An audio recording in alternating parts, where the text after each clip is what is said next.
Hello friends, welcome to my YouTube channel chemistry by Swati. आज की इस वीडियो में हम एंथैल्पी ऑफ फॉर्मेशन पढ़ेंगे। कल हमने पढ़ा था लैवोसियर एंड लाप्लास लॉ और हेस लॉ पढ़ा था। तो आज हम पढ़ेंगे enthalpy of formation. Enthalpy of formation को हीट ऑफ फॉर्मेशन भी बोलते हैं और इसको डेल्टा HF से डिनोट करते हैं। When 1 mole of substance is formed from its element in their standard and stable form, standard stable form को हम रेफरेंस स्टेट बोलते हैं। तो जब एक मोल बनेगा अपने स्टैंडर्ड स्टेट से या फिर अपने रेफरेंस स्टेट के एलिमेंट से, उसको बोला गया है एंथैल्पी ऑफ फॉर्मेशन।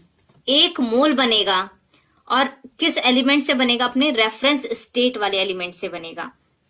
तो हाइड्रोजन का रेफरेंस स्टेट होता है H2 गैस और ऑक्सीजन का होता है O2 gas.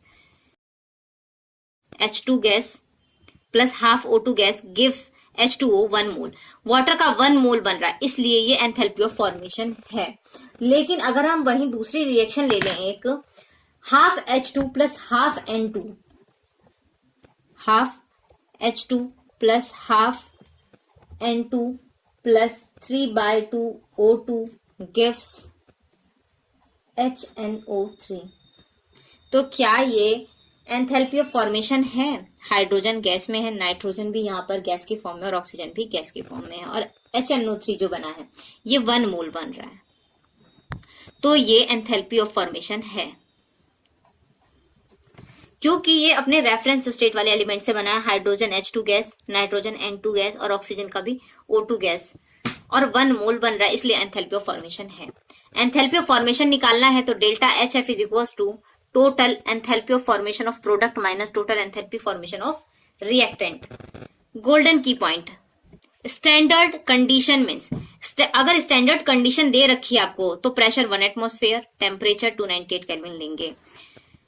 If condition not given, अगर कोई भी कंडीशन इक्वेशन में नहीं दी है, न्यूमेरिकल में कोई भी कंडीशन नहीं दी है, तो आप delta HF is equal to delta H0F भी ले सकते हैं। Delta H0F of all the element in stable standard state is taken to be 0। Reference state वाले एलिमेंट, उसकी सिंगल एलिमेंट की वैल्यू हम 0 लेंगे।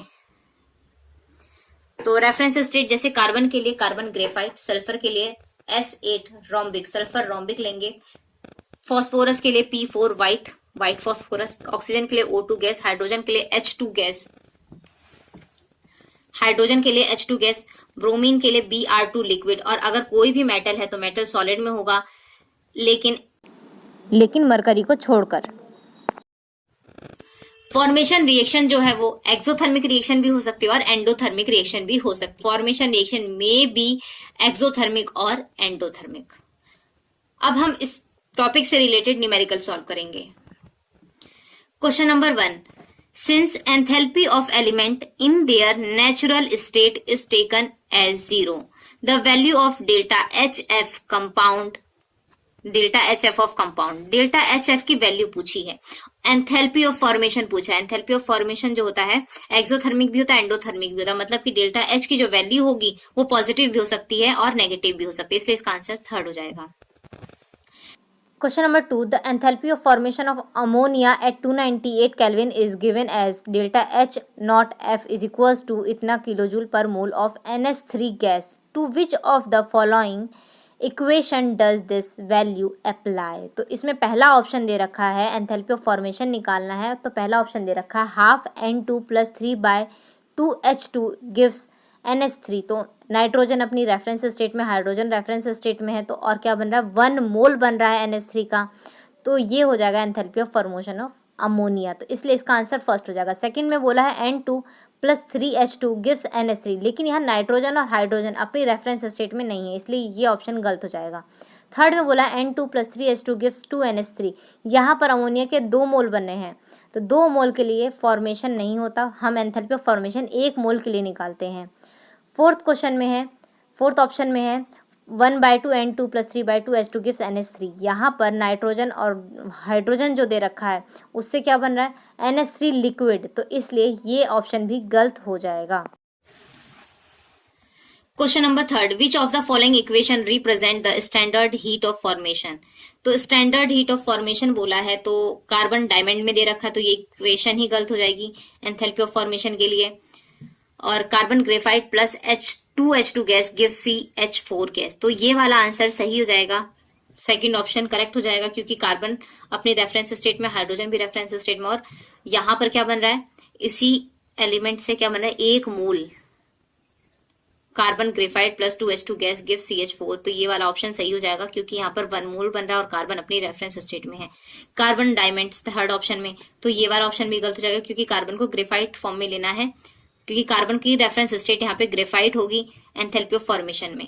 Carbon graphite plus 4H, carbon graphite plus 4H, तो कार्बन अपनी ग्रेफाइट स्टैंडर्ड स्टेट में है लेकिन हाइड्रोजन नहीं है, तो इसलिए ये रिएक्शन भी गलत हो जाएगी, तो इसलिए इसका आंसर हो जाएगा second. Fourth question, which of the following reaction define delta H naught F, carbon diamond plus O2 gives CO2, तो कार्बन की रेफरेंस स्टेट ग्रेफाइट होती है जबकि यहाँ डायमंड दे रखा है तो ये रिएक्शन गलत हो जाएगी। Half H2 gas plus half F2 gas gives HF liquid, ये इक्वेशन सही हो जाएगी क्योंकि यहाँ पर हाइड्रोजन और फ्लोरीन अपने रेफरेंस स्टेट में और 1 मोल बना रहे तो इसलिए एंथैल्पी ऑफ फॉर्मेशन होगा ये वाला। वहीं देखिए हम यहाँ पर N2 plus 3H2 gives 2NH3, यहाँ पर अमोनिया का 2 मोल बन रहा है और एंथैल्पी ऑफ फॉर्मेशन में क्या होता है, 1 मोल बनना चाहिए। फोर्थ इक्वेशन में क्या दिया, CO गैस, यहाँ पर मॉलिक्यूल ले लिया, एलिमेंट नहीं है, इसलिए ये इक्वेशन एंथैल्पी ऑफ फॉर्मेशन के लिए नहीं होगी, तो ये रिएक्शन भी गलत हो गई एंथैल्पी ऑफ फॉर्मेशन के लिए, तो इसका आंसर हो जाएगा 2।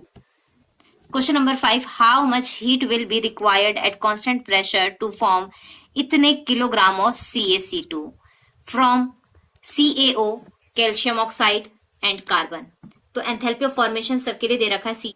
Question number 5, how much heat will be required at constant pressure to form 1.28 kilogram of CaC2 from CaO and carbon solid. Give, enthalpy दे रखी है CaO की, CaC2 की और CO की, तो रिएक्शन बनाएंगे CaO plus 3C gives CaC2 plus CO। तो यहाँ पर कार्बन को हम बैलेंस कर लेंगे तो 3 कार्बन, कैल्शियम 1 है और ऑक्सीजन भी 1 है। तो delta H naught F is equal to summation delta H naught F product minus summation delta H naught F reactant, मतलब प्रोडक्ट में से रिएक्टेंट माइनस करेंगे तो यहाँ पर वैल्यू दे रखी है CaO की, प्रोडक्ट में दे रखा है CaO और CO2, तो इसकी वैल्यू दे रखी है -14 और CO की दे रखी है -26, दोनों को ऐड कर लेंगे, minus delta H naught F reactant, reactant में क्या दे रखा है CaO, कैल्शियम ऑक्साइड, तो कैल्शियम ऑक्साइड के लिए क्या दे रखा है -152 और कार्बन के लिए यहाँ पर 0 ले लेंगे क्योंकि कार्बन जो है वो एक सिंगल एलिमेंट है तो इसके लिए एंथैल्पी ऑफ फॉर्मेशन 0 होगा, तो इसलिए बस लिख रखा है -152। सॉल्व करेंगे 112 किलो कैलोरी पर मोल आ जाएगा। और क्वेश्चन में पूछा है कि 1.28 किलोग्राम CaC2 के लिए कितनी हीट रिलीज होगी। CaC2 का मॉलिक्यूलर वेट 64 ग्राम पर मोल होता है और इसका मॉलिक्यूलर वेट निकालेंगे तो 64 ग्राम हो रहा है, तो 1 ग्राम के लिए हीट जो हो रही इवॉल्व हो रही है 112 किलो कैलोरी पर मोल हो रही है, और अगर हम 1 ग्राम का निकालें तो 112/64 हो जाएगा, 112/64 किलो कैलोरी पर मोल हो जाएगा। और इसमें पूछा है कि 180 ग्राम के लिए कितना होगा, तो 112/64 को मल्टीप्लाई कर देंगे 1280 ग्राम से, तो यहाँ पर एंथैल्पी ऑफ फॉर्मेशन निकल जाएगा delta H naught F, standard enthalpy of formation की वैल्यू आ जाएगी। Question number 6, enthalpy formation N2O5 इन किलोजूल पर मोल on the basis of the following. तो हमें यहाँ पे एंथैल्पी ऑफ फॉर्मेशन निकालना है N2O5 का, तो एक टारगेट इक्वेशन बन गई हमारी N2O5, किससे मिलकर बना होगा, नाइट्रोजन प्लस ऑक्सीजन से, और यहाँ पर ऑक्सीजन को बैलेंस कर लेंगे तो यहाँ पे इसलिए 5/2 से मल्टीप्लाई कर दिया, ये हमारी टारगेट इक्वेशन हो गई। रिएक्शन दे रखी है 2NO plus O2 gives 2NO2, delta HF की वैल्यू दे रखी है। दूसरी reaction 4NO2 plus O2 gives 2N2O5, enthalpy of formation दे रखा है इसके लिए। थर्ड इक्वेशन बोला है NO, एंथैल्पी ऑफ फॉर्मेशन कितना दे रखा है NO का 90.2 किलो जूल पर मोल, तो एंथैल्पी ऑफ फॉर्मेशन बोला मतलब तो NO किससे मिलकर बना होगा, नाइट्रोजन प्लस ऑक्सीजन से, तो half N2 plus half O2 gives NO, इसका एंथैल्पी ऑफ फॉर्मेशन नहीं दे रखा। अब टारगेट इक्वेशन के अकॉर्डिंग रिएक्शन को बैलेंस करेंगे, तो इक्वेशन 3 में हम यहाँ पे देखें टारगेट इक्वेशन में तो नाइट्रोजन का 1 मोल है, और यहाँ पर नाइट्रोजन का 1/2, इक्वेशन 3 में तो नाइट्रोजन है और इक्वेशन 3 में इस इक्वेशन 1, इक्वेशन 2 और ये इक्वेशन 3 हो जाएगी। अगर हम इक्वेशन 3 में 2 से मल्टीप्लाई कर दें तो नाइट्रोजन 1 हो जाएगा, तो इसलिए यहाँ पे equation 3 multiply by 2 plus equation 2 में N2O5 का कितना मोल बन रहा है 2, और हमारी टारगेट इक्वेशन के अकॉर्डिंग N2O5 में हमें 1 मोल की जरूरत है। तो यहाँ पर अगर हम 1/2 से मल्टीप्लाई कर दे तो N2O5 का 1 मोल बनेगा, तो इसलिए equation 2 multiply by 1/2 plus equation 3 में हमें क्या चाहिए, ऑक्सीजन। ऑक्सीजन हमें रिएक्टेंट की साइड ही चाहिए था, तो यहाँ पर हमने क्या किया प्लस, तो यहाँ पर क्या किया इक्वेशन 1 को ऐड कर दिया। अब प्लस का मतलब है कि यहाँ पर आपको इक्वेशन 3 में N2 नाइट्रोजन रिएक्टेंट में चाहिए था, इसलिए प्लस N2O5 ये प्रोडक्ट में ही है और हमें इसको राइट साइड में ही चाहिए था, तो इसलिए यहाँ पे प्लस का साइन लगाया। इसके बाद यहाँ पर प्लस का साइन लगाया क्योंकि ऑक्सीजन लेफ्ट साइड में है और हमें लेफ्ट साइड में ही ऑक्सीजन की जरूरत थी, मतलब रिएक्टेंट में ही ऑक्सीजन की जरूरत थी, इसलिए plus equation 1।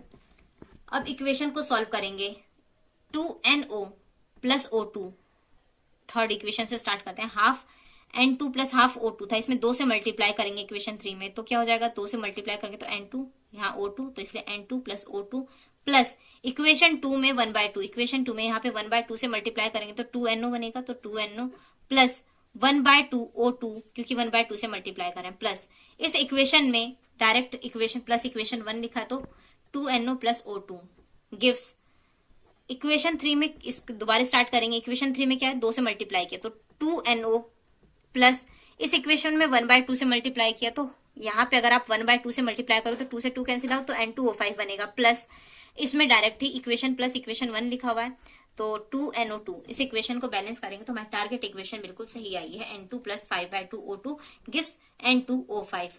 Enthalpy of formation equation के अकॉर्डिंग डेल्टा HF की वैल्यू को पुट कर देंगे, तो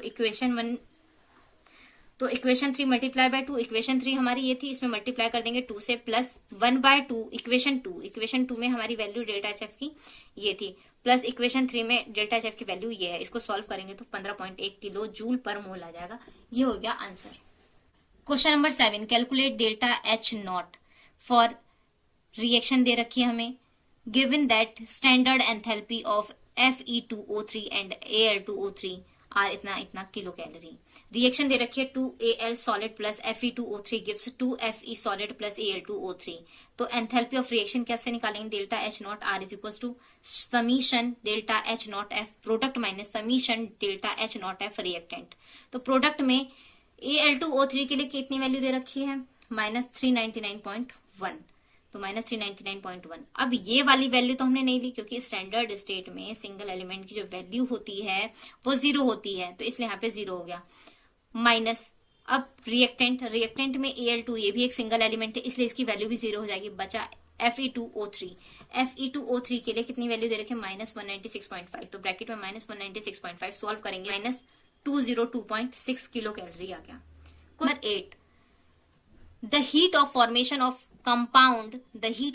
of the compound in the following reaction is, reaction दे रखी है और इसकी एंथैल्पी कितनी दे रखी है 44 किलो कैलोरी, और ऑप्शन ये दे रखा है, कौन सा ऑप्शन सही होगा। एंथैल्पी ऑफ फॉर्मेशन पूछा है, रिएक्शन क्या दे रखी है H2 plus Cl2 gives 2HCl, इसके लिए डेल्टा HF की वैल्यू डेल्टा H0 F की वैल्यू क्या होगी माइनस किलो कैलोरी। यहाँ पर प्लस में है क्योंकि ये इसके साथ रिएक्शन जुड़ी हुई है, मतलब कि ये एक्सोथर्मिक रिएक्शन है, इसलिए यहाँ पर क्या हुआ -44 किलो कैलोरी आ जाएगा। और यहाँ पर पूछा क्या है हमसे, heat of formation of the compound following reaction, heat of formation पूछा है। तो फॉर्मेशन में क्या होता है, हीट ऑफ फॉर्मेशन में 1 मोल के लिए निकालते हैं हम, हीट ऑफ फॉर्मेशन 1 मोल के लिए निकालते हैं, तो इसका मतलब क्या करेंगे, इसमें 1/2 से मल्टीप्लाई कर देंगे पूरे में ही, तो इसलिए 1/2 H2 plus 1/2 Cl2 gives HCl। अब ये हमारी अब यहाँ पर एक HCl बन रहा है, 1 मोल बन रहा है, तो एंथैल्पी ऑफ फॉर्मेशन क्या होगा। जब रिएक्शन में किसी इंटीजर से मल्टीप्लाई करते हैं तो एंथैल्पी ऑफ फॉर्मेशन में भी उसी इंटीजर से मल्टीप्लाई करना होता है, तो -44/2 किलो कैलोरी आ जाएगा। इसको सॉल्व करें तो -22 किलो कैलोरी, तो इसका आंसर क्या हो जाएगा सेकंड। आज की वीडियो में बस इतना ही, मिलते हैं अगली वीडियो में, तब तक के लिए पढ़ते रहिए, सीखते रहिए। अगर वीडियो अच्छी लगे तो वीडियो को लाइक करें, चैनल को सब्सक्राइब करें।